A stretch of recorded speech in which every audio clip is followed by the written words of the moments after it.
Бұл жерде бізде мәтіндік есеп берілген екен, құстардың салмақтары бойынша.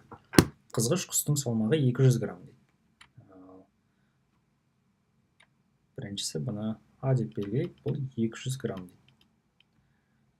Ол қызылбас үйректің салмағының 25%-ын құрайды.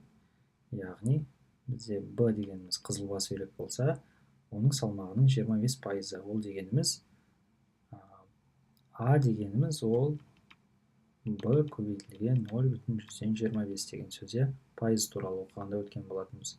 Бұдан А-ның шығатыны ол А бөлінген 0,25 деп өрнектей аламыз. Жабайы үйректің салмағы қызылбас үйректің салмағының 50%-ын құрайды дейді. Саны қарайық.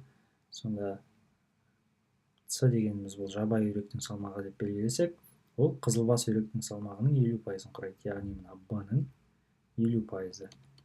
50% деген 0,5-ке көбейткені. Қызылбас және жабайы үйректің салмағы қандай? Мына Б мен С-ны табу керек. Құстардың салмағын килограммен өрнектеп, бағанды диаграмма салыңдар дейді. Көрейік.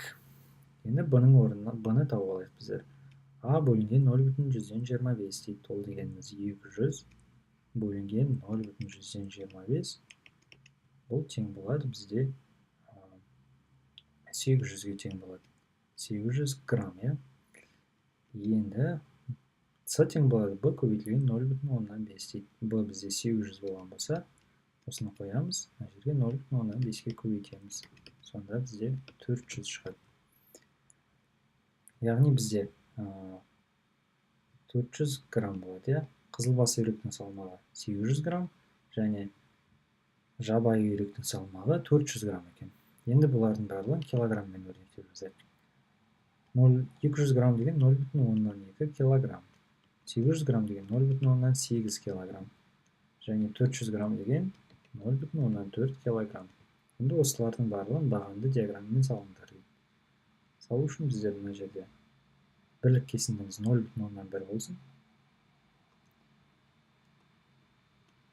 Мына жер бізде 0,8, 0,14 және 0,2 болсын.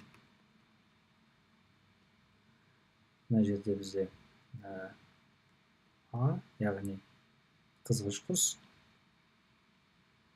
0,4 бізде Б, 0,4 бізде С, бұл дегеніміз жабайы үйрек, және 0,8 бізде Б, бұл қызылбас үйрек.